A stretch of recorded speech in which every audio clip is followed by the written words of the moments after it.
우리가 인생을 살다 보면 나도 모르게 마음의 침체, 우울감, 디프레션, 소위 말해서 인생의 슬럼프를 경험할 때가 있습니다. 직장 생활 하시는 분들은 때때로 이런 경험을 하시잖아요. 어느 순간 출근하는 게 마치 내가 소가 된 마냥 억지로 끌려가는 것처럼 느껴질 때가 있고, 내가 계속 이렇게 살아야 되나 생각이 들기도 하고, 확 그냥 막 사표를 쓰고 싶다 마음이 들 때도 있잖아요, 여러분. 집에서 살림하는 여자분들도 갑자기 이런 마음이 찾아오기도 합니다. 그전까지 그냥 해온 일들, 밥 차리고 빨래하고 청소하고, 예전에는 그냥 잘해왔는데 어느 순간 짜증이 확 밀려오면서 우라라고 하죠. 우라가 막 치밀고 가족들 모두가 꼴보기 싫어지고, 이 지긋지긋한 일에서 벗어나고 싶다는 생각이 가끔 들 때가 있습니다. 신앙생활하는 우리에게도 영적 침체, 영적 디프레이션, 영적 슬럼프가 찾아올 때가 있다는 거죠. 그전까지는 모든 예배에 기쁨으로 참여하고 말씀을 들어도 은혜가 되고, 교회 이곳저곳에서 뭐든지 주어지면 그 사명 너무너무 잘 감당해 왔는데, 어느 순간 나도 모르게 내 심령이 침잠이라고 하죠. 바닥에 쫙 가라앉는 것처럼 답답하고 우울하고 모든 게 귀찮아지는 경험을 할 때가 있다는 것입니다. 그럴 때 우리는 어떻게 해야 될까요? 그런 마음이 찾아오면 우리는 그걸 어떻게 다루고 처리해야 될까요? 오늘 말씀이 바로 엘리야가 경험한 삶의 우울, 심령의 침체, 영적 슬럼프에 관한 이야기입니다. 엘리야에게도 이런 영적 슬럼프가 찾아옵니다. 그때 엘리야는 그 영적 슬럼프에서 어떻게 빠져나올 수 있었을까요? 엘리야가 경험한 영적 슬럼프에 관한 말씀을 통해 우리에게 다가오는 이런 삶의 우울, 심령의 침체, 영적인 슬럼프를 우리가 어떻게 처리해야 하는지, 어떻게 극복해야 하는지 오늘 말씀을 통해 여러분들과 함께 은혜 나누기를 원합니다. 부디 오늘 말씀 잘 들으셔서 때때로 나도 모르게 찾아오는 이 침체된 마음, 가라앉는 이 마음, 이 우울함으로부터 온전히 잘 해방되어서 우리에게 주어진 그 믿음의 길, 신앙의 길, 삶의 길을 하나하나 잘 헤쳐나가시는 저와 여러분 우리 모두가 되시기를 주님의 이름으로 간절히 축원드립니다.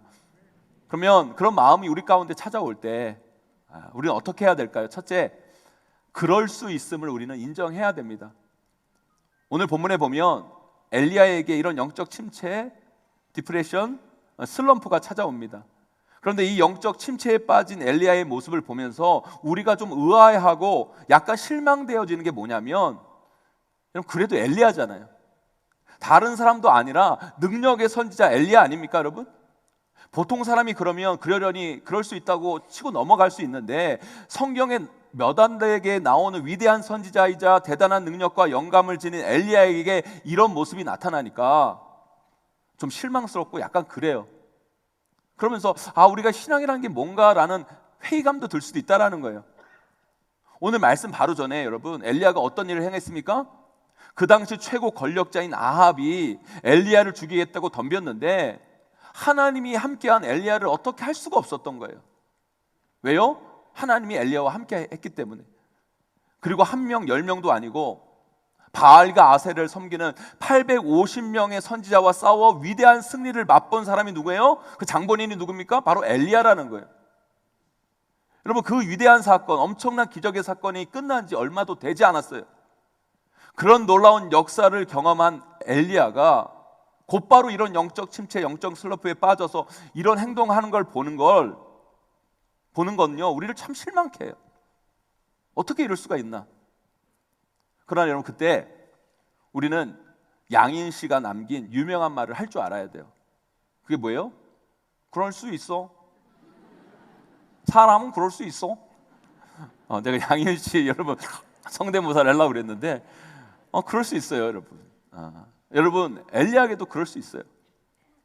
여러분, 오늘 성경에 보면 엘리야가 뭐라고 합니까? 우리 4절 말씀 한번 읽어보도록 하겠습니다. 함께 있습니다. 시작. 자기 자신은 광야로 들어가 하룻길쯤 가서 한 로뎀나무 아래에 앉아서 자기가 죽기를 원하여 이르되 여호와여 넉넉하오니 지금 내 생명을 거두시옵소서. 나는 내 조상들보다 낫지 못하니이다 하고. 여러분, 아합이 죽이려고 할 때 아합이 엘리야를 엄청 죽이려고 했거든요. 그때 하나님께 살려달라고 그러고 어떻게든 도망쳐서 살아남으려고 발버둥치고, 또 바알과 아살의 선지자들이 엘리야를 죽이려고 그렇게 그들과 싸워 이기려고 하나님의 능력을 구했던 엘리야가 아니 이제 와서 하나님께 죽여달라고 그래요. 아니 죽고 싶으면 그때 죽으면 되지. 그렇잖아요. 그때 죽으면 되지. 왜 그때는 살려달라고 그러고 왜 이제 와서 하나님 힘들게 왜 죽여달라고 그러냐 말입니까 여러분. 사랑하는 성도 여러분, 사람은요 그럴 때가 있어요. 그런 순간이 찾아와요. 그때는 아니었는데 언젠가 괜히 다 못마땅해지고 다 때려치고 싶고 죽고 싶고 막 그럴 때가 우리 인생 가운데 찾아올 수 있다라는 거예요. 여러분 성경에 보면 엘리야만 그런 게 아닙니다. 또 다른 위대한 선지자 모세도요 하나님께 자기 죽여달라고, 이 백성들이 이렇게 말 안 들으는데 내가 어떻게 할 수가 없다고, 나를 데려가 달라고. 요나도요 하나님께서 자기 마음을 안 들어주시니까 하나님께 자기 죽여달라고 막 그러면서 때를 썼어요. 그러니까 여러분 우리가 그걸 알아야 돼요. 우리 삶에는요 그런 마음이 찾아올 수도 있고 그런 침체, 우울, 답답함, 슬럼프를 경험할 때가 반드시 있다는 거예요. 저는요 우리가 이 침체, 우울, 이 슬럼프에서 빨리 극복하지 못하는 이유 중에 하나가 그럴 수 있고 나에게 이런 마음이 찾아올 수 있다라는 걸 인정하지 않고 오히려 이걸 너무 심각하게 생각하고 이걸 너무 부정적이게만 받아들이기 때문에 이 문제가 오히려 더 심각해진다는 생각이 들어요. 특별히 여러분 일명 신앙 좋은 분들 계시잖아요. 그런 분들은요 이런 걸요 못 견뎌요. 못 참아요. 아니 나에게 왜 이런 마음이 들어? 아니 내 마음이 왜 이렇게 가라앉아 있지? 왜 아니 내 심령이 이렇게 뜨겁지 못하지? 뭔가 크게 잘못된 거 아니야? 하나님 앞에 죄 짓고 있는 거 아니야? 이러다가 큰일 나는 거 아니야? 여러분 너무 그렇게 심각하게 생각할 필요가 없어요. 아니요 그럴 수 있어요. 신앙생활 하다 보면 그런 마음이 들 때가 있어요. 그럴 때가 찾아옵니다. 아니 위대한 선지자 엘리야, 모세, 요나에게도 찾아왔는데 여러분들이 뭐라고 그런 침체를 경험하지 않겠냐고요. 우리 인생을 살다 보면 때로는 그런 것을 경험할 때가 있어요 여러분. 사랑하는 성도 여러분, 그런 마음이 찾아올 때 우리가 먼저 생각해야 할 것은 그럴 수 있다라는 거예요. 그리고 그걸 조금 여유 있게 바라볼 줄 아는 자세와 마음의 태도가 필요합니다. 그래야 그것이 가벼이 지나가는 것이 되는데 그게 아니라 나에게 이런 마음이 찾아오는 것조차 용납이 막 안 되고 뭔가 인생 큰일 난 것처럼 절단 난 것처럼 뭔가 빨리 조치를 취하지 않으면 안 된다는 생각을 너무너무 하게 되니까 오히려 거기서 더 큰 문제가 생기고 거기에 집중하게 되는 경우를 보게 된다는 거죠. 그 마음이 찾아오는 게 큰일이 아니라 그 마음을 어떻게 처리하느냐에 따라 큰일이 날 수도 있고 아닐 수도 있는 거예요. 그래서 그런 마음이 찾아오면 그럴 수 있어 라고 생각하고 기도하면서 그 문제를 가볍게 풀어갈 수 있어야 돼요. 우리가 다른 사람을 볼 때도 그래요. 특별히 여러분 자식을 키우는 부모님들 이 부분에서 조심해야 돼요. 특별히 자녀를 볼 때 조심해야 돼요. 아니 어른인 우리도 때때로 그런 마음이 들잖아요. 다 귀찮고 다 하기 싫고 다 때려치고 싶고 죽고 싶고. 그런데 여러분 질풍노도의 시기를 걷는 우리 사춘기 애들은 어떻겠어요? 더 그러죠 여러분. 아이들도 그런 마음이 들 때가 있어요. 그러니까 막 험한 말을 하고 막 극단적인 이야기들을 막 해요.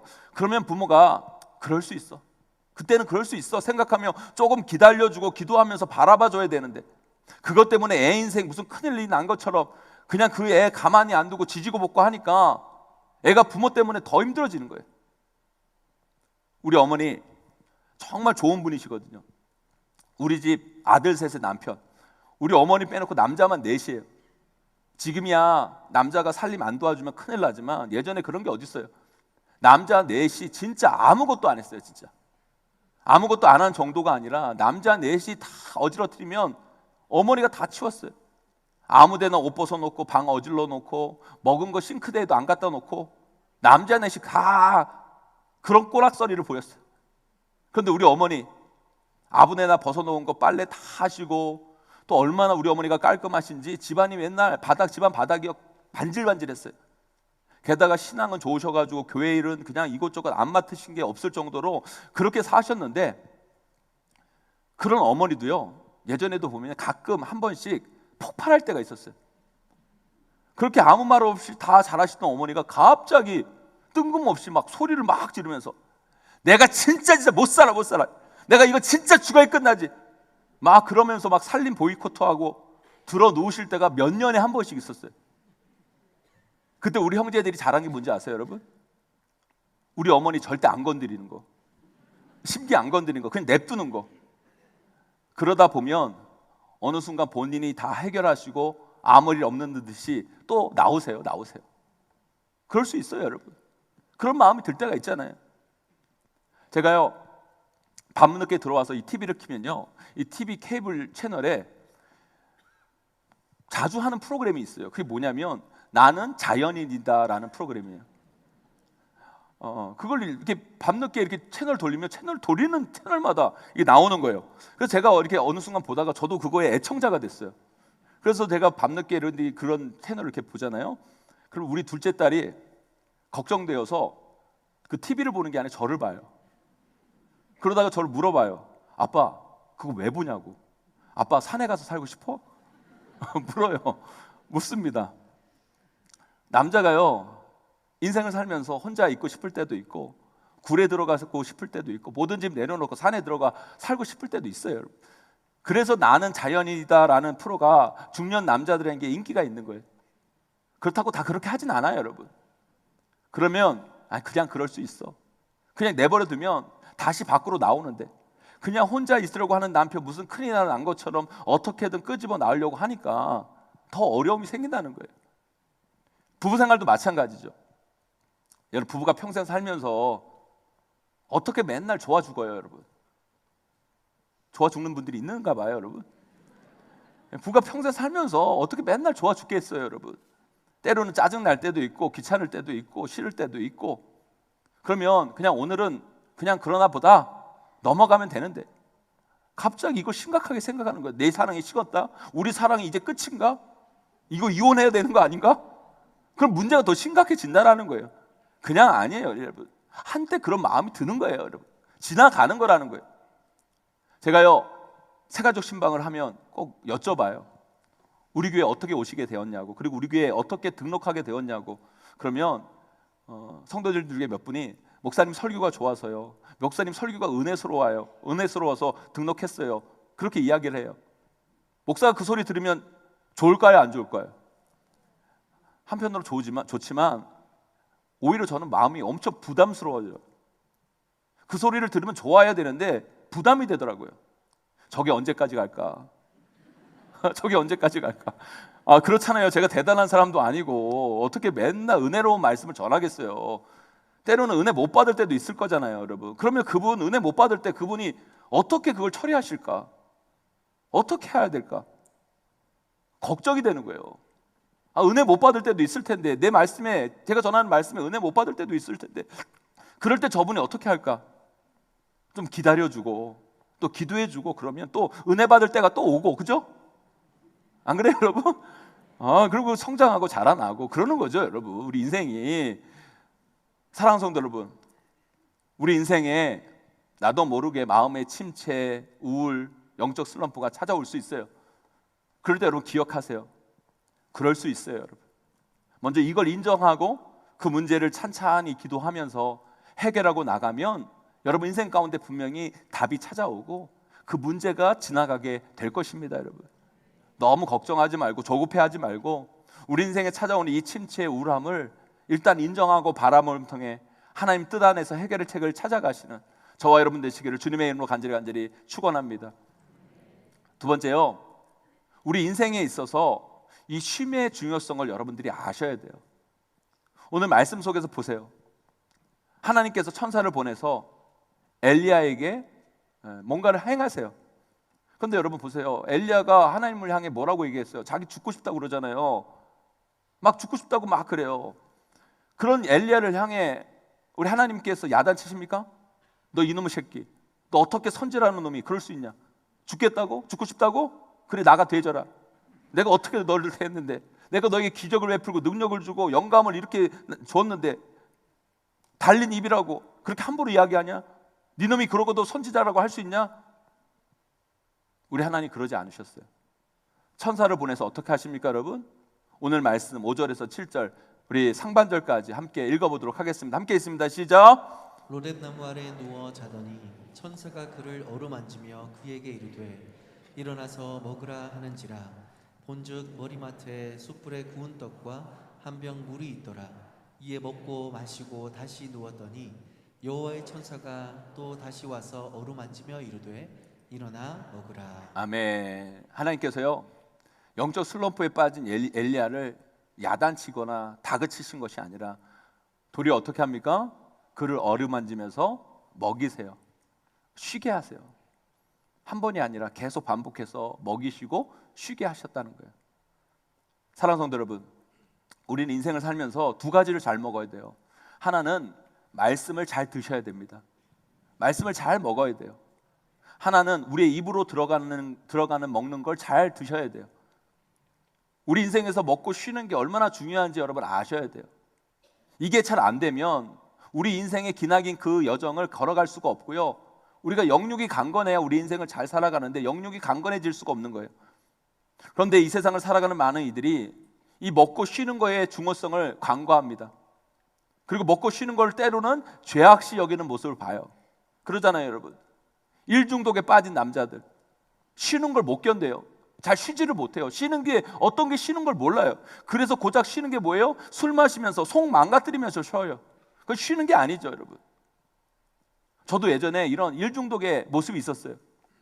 부목사 사역을 하는데 그 여름 휴가를 주거든요. 부목사들에게 여름 휴가를 주는데 월요일부터 토요일까지 휴가를 주셨는데, 그럼 월요일부터 토요일까지 휴가를 하더라도 뭐 가족끼리 뭐 어디 놀러 가는 거 2박 3일, 3박 4일 가잖아요. 그러면 수요일이나 목요일 날 집에 와요. 그러면 그냥 이틀 3일 남은 거 집에서 계속 쉬어야 되는데 주일날 사역할 게 불안한 거예요.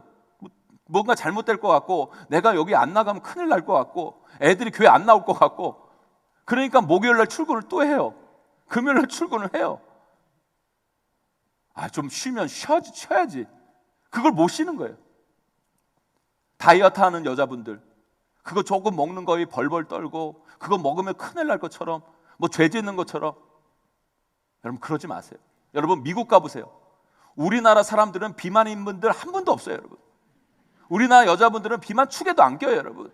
미국 가면요 정말 대단합니다, 여러분. 미국 가면요 변기에 못 앉는 분들이 많아요, 여러분. 여러분 다 변기 앉잖아요, 여러분. 다 드세요, 여러분. 괜찮아요, 여러분. 저는요 목회하면서 그래요, 여러분. 우리 신앙생활이 기뻤으면 좋겠어요. 행복했으면 좋겠어요. 특별히 우리 용인제일교회 성도님들은 정말 기쁘고 감사한 마음으로 신앙생활 했으면 좋겠어요. 물론 우리 신앙의 길이 때로는 힘들 때도 있고 어려운 일들이 경험할 때도 있고 우리가 헤쳐나갈 많은 과제가 있지만, 신앙생활을 무슨 고역처럼 하는 사람들이 많아요. 하나님은 여러분들을 부려먹는 사람도 아니고 여러분들 힘들게 하는 분들이 아니에요, 여러분. 우리 신앙의 길을 기쁨과 감사로 해나가야 돼요. 그래서 우리 신앙은요 늘 사명과 함께 거기에는 교제와 쉼이 함께 가야 돼요. 제가 청년부 사역을 할 때나 교구 사역할 때 항상 신경 쓰는 게 있었어요.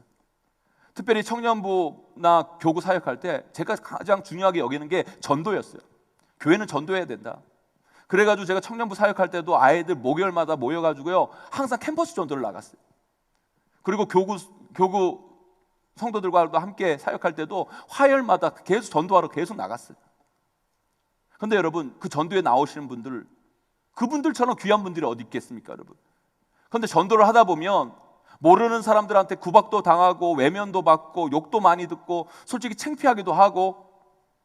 그런데 그 전도에 나온 그런 귀한 분들 그냥 그거 당하고 그냥 집에 보내면 안 돼요, 여러분. 그러면 그 사역 오래 못 해요. 못 견뎌요. 그래서 저는 항상 전도 끝나면 모여서 뭘 했냐면 동네 맛집에 갔어요. 맛집에 가서 맛있는 거 먹으면서 함께 먹었어요. 제가 사든지 찬조를 받든지 먹으면서 교제하고 이야기 나누면서 그 자리에서 그 힘든 거 풀어버렸어요. 그렇게 풀고 갔어요. 그렇게 풀고 가니까 그 다음에 온 사람이 또 오고, 안 온 사람들은 야 전도 가면 맛있는 거 먹는다더라 하면서 또 오고. 전도하지 밥 먹지 얼마나 좋아요. 제가 단기 선교를 여러 곳을 다녔는데 아직도 기억나는 정말 힘든 단기 선교가 있었어요. 제일 힘든 단기 선교 중에 하나가 어디였냐면 어른 성도들을 모시고 간 인도네시아 단기 선교였어요. 대부분의 단기 선교는 여름에 가잖아요. 대부분의 선교는 또 동남아시아나 아프리카나 더운 나라에 가는데 그 여름에 가는 거예요. 근데 그 나라 대부분의 버스들은요 대절에서 이 버스를 타고 가는데 에어컨이 없어요. 에어컨. 요즘 나라는 뭐 요즘 그 아프리카나 동남아시아 나라는 요즘도 에어컨이 있을지 모르겠는데 10년도 훨씬 넘은 일이니까 그때는 에어컨이 없는 거예요. 그런데 여러분 아프리카는요 그래도요 버스에 에어컨이 없어도요 일단 도로에 차가 없으니까 창문을 열면 비록 모래바람이지만 시원한 바람이 들어와가지고 시원해요. 그런데 인도네시아는 그 버스에 에어컨도 없는 데다가 인구도 많고 차가 많아서 트래픽이 막 엄청 심한 거예요. 꿈쩍을 안 하는 거예요. 거의 40도 되는 찜통 날씨에 그것도 버스 안에 갇혀 있다고 생각해 보세요, 여러분. 50, 60 되신 어른 성도님들이 여러분 그곳에서 여러분 갇혀 있다고 생각해 보세요. 너무너무 힘든 거예요. 게다가 현지 선교사님이 청년도 아니고 좀 슬슬 하셔야지. 어른들인데 좀 봐가면서 하셔야지. 확실히 선교 훈련 시키신다고 뭐 그냥 오지 이곳저곳을 다니면서 사역하게 하시고 또 거기서 입에도 맞지 않는 인도네시아 음식만 주시는데 한식도 한번 좀 사줄 만도 한데 그냥 인도네시아식만 막 드리니까 그분들이 선교니까 이건 말도 못하고 표정에서 벌써 이미 나 죽었네, 나 죽었다.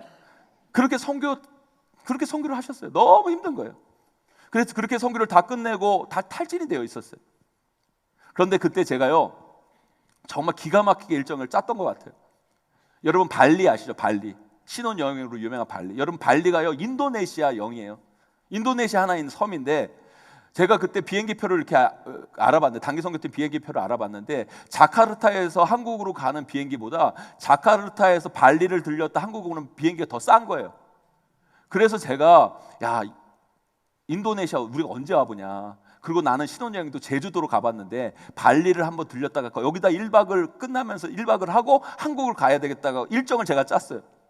그렇게 고생을 하다가 마지막 날 발리에 와가지고요 그분들에게 좋은 호텔에서 쉬게 하고 씻게 해드리고 그리고 산책하게 하고 수영하게 해드리고 그리고 저녁에 같이 밥을 정말 입맛에 맞는 밥을 함께 나눴는데요. 나누면서 이제 선교 이야기를 했어요. 선교 일주일 동안 사역 이야기를 했는데 뭐라고 그러신지 아세요? 다 좋았대요. 다 좋았대요. 너무 은혜스러웠대요. 너무 은혜스러우고 좋았다는 거예요. 아니 내가 그분들 그 선교회 때 표정을 내가 아는데 그날 너무 좋았다는 거예요. 그 너무 고생한 게 추억이었다는 거예요. 제가 그때 깨달았어요. 선교는 이렇게 하는 거구나. 이게 선교구나. 물론 우리가 복음 들고 오지에 가서 영혼들 만나고 그들에게 복음 전하고 그들을 살리는 사명을 감당하기 위해서 때로는 힘들고 어렵고 고통받고 하지만 또 우리 안에 그 안에서 아름다운 성도의 교제가 있고 쉼이 있고 나눔이 있을 때 그 사명을 더 힘있고 지속적으로 우리가 감당해 나갈 수 있는 거예요. 오늘 엘리야가 여러분 영적 침체에 빠진 이유가 뭔지 아세요, 여러분? 우리 10절 말씀 함께 읽어보도록 하겠습니다. 함께 있습니다. 시작. 그가 대답하되 내가 만군의 하나님 여호와께 열심히 유별하오니 이는 이스라엘 자손이 주의 언약을 버리고 주의 제단을 헐며 칼로 주의 선지자들을 죽였음이오며 오직 나만 남았거늘 그들이 내 생명을 찾아 빼앗으려 하나이다. 아멘.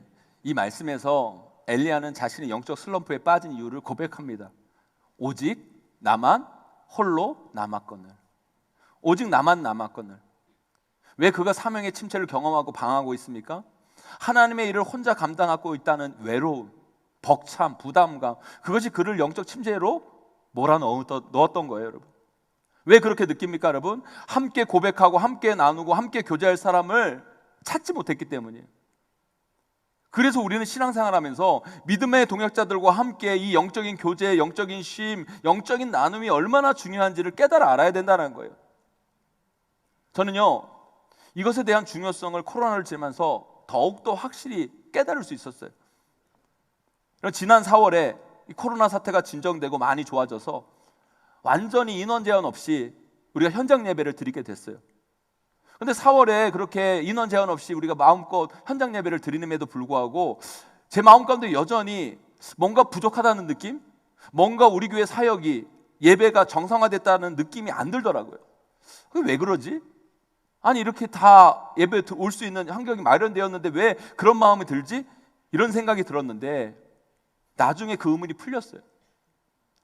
언제 풀렸냐면 교회에서 식당이 재개되고 성도들이 식당에 둘러앉아 같이 먹고 마시고 나누고 교제하고 그러니까 그제서야 이제 우리 교회가 완전히 정상화되었다는 느낌을 저는 받게 되었다는 거예요. 그러면서 제 안에 드는 생각이, 여러분 성도들이 함께 먹고 함께 나누고 함께 교제하면서 나누는 쉼이 우리 신앙에 있어서 얼마나 중요한 것임을 다시 한번 깨닫게 됐다는 거예요. 사랑하는 성도 여러분, 영적 침체에 빠졌을 때, 뭔가 우울하고 내 심령이 디프레스되고 힘들 때 계속 골방에 들어앉아 심령에 땅굴만 파지 마시고 나와서 여러분 잘 드세요, 여러분. 그리고 좋은 것도 보시고 좋은 사람과 만나 교제하고 참된 쉼을 누려보세요, 여러분. 먹는 게 죄가 아닙니다. 제가 청년부 사역하고 교구 사역하다 보면 여러분 힘들고 어렵고 영적 침체에 빠진 아이들이 있었거든요. 그 성도들이 있어요. 그러면요 아무 말 안 하고요 그냥 불러다가 맛있는 거 사 먹이면요 회복되는 것을 저는 많이 봤어요.